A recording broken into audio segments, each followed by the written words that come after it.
Hi everyone, time for another story. So here is Mr. Noisy and the Giant. Mr. Noisy is the noisiest person you will ever meet. His voice is so loud it can shake the birds from the trees. It can even shake the birds from the trees across the other side of the world. Last month, Mr. Noisy decided to call his friend Mr. Quiet, who lives many, many hills away. But Mr. Noisy does not have a telephone. He doesn't need one. Do you know what he does when he wants to speak to someone? He goes out of his front door and just shouts. When Mr. Quiet heard Mr. Noisy's booming voice, he nearly jumped out of his chair. Mr. Noisy's voice scares most people. When Mr. Jelly met Mr. Noisy, he was so frightened that he ran straight home and stayed under his bed for 1 week. And when Mr. Noisy said hello to Little Miss Splendid, he made her hair stand on end. But Mr. Noisy is not the only person with a huge voice. There is one other person who is just as loud as Mr. Noisy. That person is a giant. A giant who lives surprisingly close to where you live, but even closer to Mr. Noisy. The giant is enormous. His feet are the size of sofas. He is so tall that he has to bend down to look into Mr. Tall's bedroom window. But by far the biggest thing about the giant is his voice. And that is the giant's biggest problem in life. Whenever he tries to talk to anyone, they run away. His huge, loud, booming, thunderous voice terrifies just about everyone. Just one "hello" is enough to send them running for the hills. And so the giant is very sad and very lonely. One hot summer's day, the giant was resting by a riverbank, cooling his feet in the water when he heard some footsteps. They were very loud, booming footsteps. Boom, boom, boom, boom.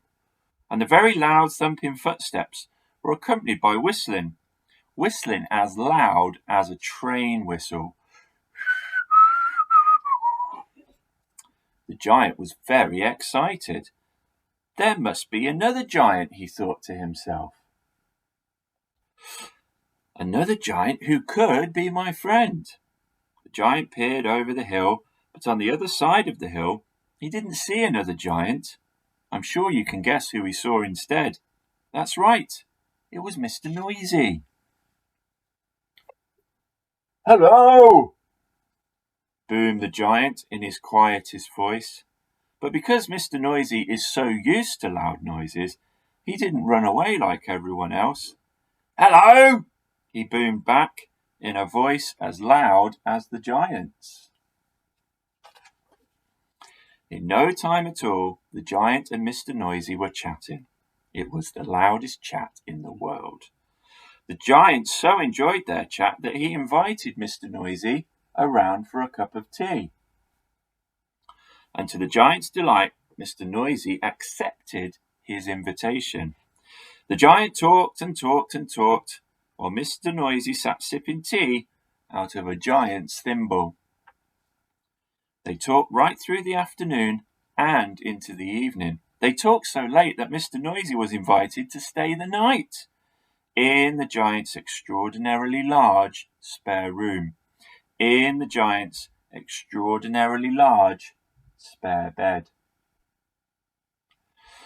The two of them snored so loudly they nearly shook the roof off of the house. The next morning, while having a swim in the giant's extraordinarily large bath, Mr. Noisy had an idea. He explained his idea to the giant over breakfast. "I have a friend called Mr. Quiet," boomed Mr. Noisy, and he used to live in a place called Loudland. I think you and I should go on holiday to Loudland." "Ha ha ha ha ha ha! What a great idea!" thundered the giant. And so off they went. And it was perfect. Because you see, in Loudland, everything is loud, extremely loud. Even the worms are loud in Loudland. Mr. Noisy and the giant could be as loud as they liked. They fitted in very well, except for one thing, one very large thing. The giant could not fit into the hotel bedroom. What a funny, loud story that was. So I thought today, based on the giant's furniture around his house, if you notice, everything is a lot bigger than what it normally is in your house. I thought we could have a little maths challenge today based on this book. So if you have a ruler or some sort of measuring equipment in your house, I'm sure you can probably dig something out. Don't worry if you can't. Can you have a go at measuring things in your house and then scaling them up to be giant size? Now, I did a bit of research on this book, and apparently everything that the giant has is 5 to 8 times bigger than the stuff in your house. So if you measure something, whether it's your cup or a book or a TV remote or whatever's lying around, what you've got to try and work out is, once you've got the measurement of that thing, you have to times it by 5 or 8 to get the size it would be in the giant's house. See how many different things you can measure and see if you can work out what they would be if they were giant size. You can choose to times it by 5 or by 8 to make it even bigger. I'll look forward to seeing what you guys make. If you haven't got any measuring stuff, don't worry, just enjoyed the story.